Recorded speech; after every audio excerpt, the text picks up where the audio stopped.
Hello Year 3, I hope you're keeping safe and well with your family and have enjoyed your week off. We all miss you very much and we can't wait to see you soon.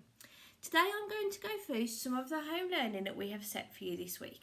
If you've got access to the internet, we would like you to continue with your learning on the Oak National Academy. Log on like normal and you should have access to the English and Maths learning for the week alongside some interesting foundations topics. If you haven't got access to the internet, do not worry, we have set you some amazing learning opportunities for you to work through. This week for geography, we are revisiting Chembacole, focusing on the housing within the village.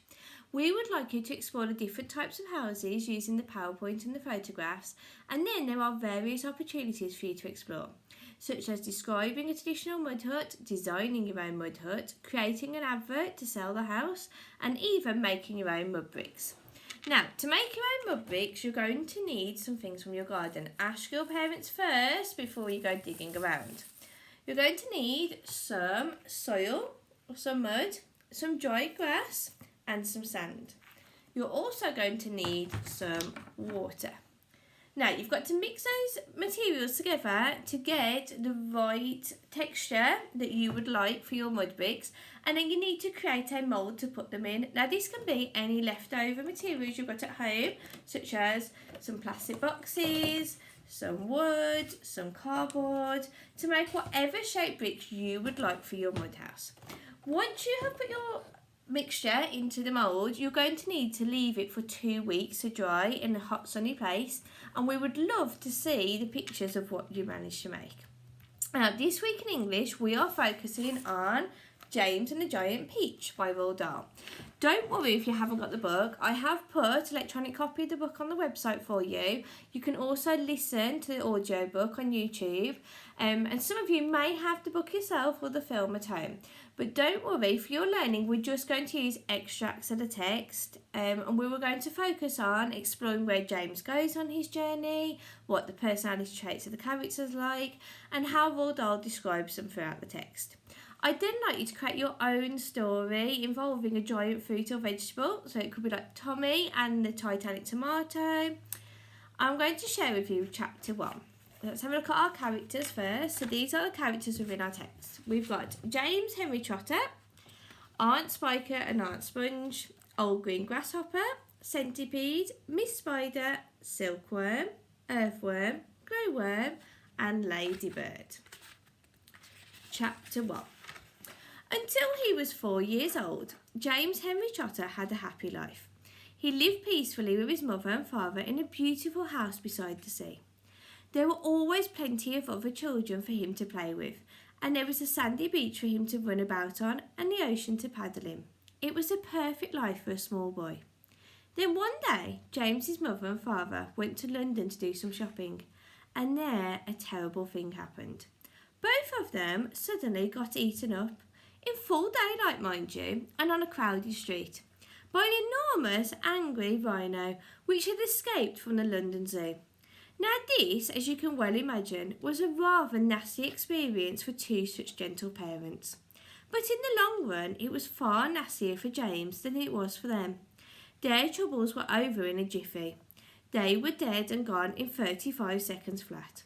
Poor James, on the other hand, was still very much alive, and all at once he found himself alone and frightened in a vast unfriendly world.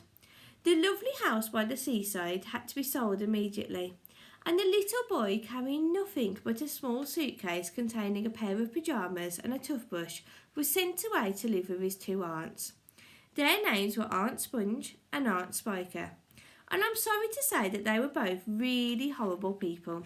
They were selfish and lazy and cruel, and right from the beginning they started beating poor James for almost no reason at all. They never called him by his real name, but always referred to him as "you disgusting little beast," or "you filthy nuisance," or "you miserable creature." And they certainly never gave him any toys to play with or any picture books to look at. His room was as bare as a prison cell. They lived, Aunt Sponge, Aunt Spiker, and now James as well, in a queer ramshackle house on the top of a hill high in the south of England. The hill was so high that from almost anywhere in the garden, James could look down and see for miles and miles across a marvellous landscape of woods and fields, and on a very clear day, if he looked in the right direction, he could see a tiny grey dot far away on the horizon, which was the house that he used to live in with his beloved mother and father. And just beyond that, he could see the ocean itself, a long thin streak of blackish blue, a line of ink beneath the rim of the sky. But James was never allowed to go down off the top of that hill. Neither Aunt Sponge nor Aunt Spiker could ever be bothered to take him out, not even for a small walk or picnic, and he certainly was not permitted to go alone. The nasty little beast will only get into mischief if he goes out in the garden, Aunt Spiker had said, and their terrible punishments were promised him, such as being locked up in the cellar with the rats for a week, if he even so much as dared to climb over the fence. The garden, which covered the whole of the top of the hill, was large and desolate, and the only tree in the entire place, apart from a clump of dirty old laurel bushes at the far end, was an ancient peach tree that never gave any peaches. There was no swing, no seesaw, no sandpit, and no other children were ever invited to come up the hill to play with poor James. There wasn't so much as a dog or a cat to keep him company, and as time went on he became sadder and sadder and more lonely. He used to spend hours every day standing at the bottom of the garden, gazing wistfully at the lovely but forbidden world of the woods and fields and ocean that was spread out below him like a magic carpet. And that's the end of chapter 1. I wonder what will happen with that peach tree. Now, for your maths learning this week, you're going to be exploring addition, subtraction and finding fractions of amounts, starting with rounding and adjusting to add 9 and 11. Now, Miss Wade just put some lovely resources on with some pictures to help you understand each step within the strategy.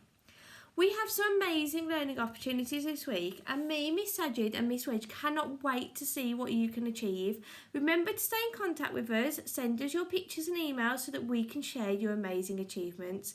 Please stay safe, keep washing your hands, take care, and we hope to see you soon. Goodbye, Year 3.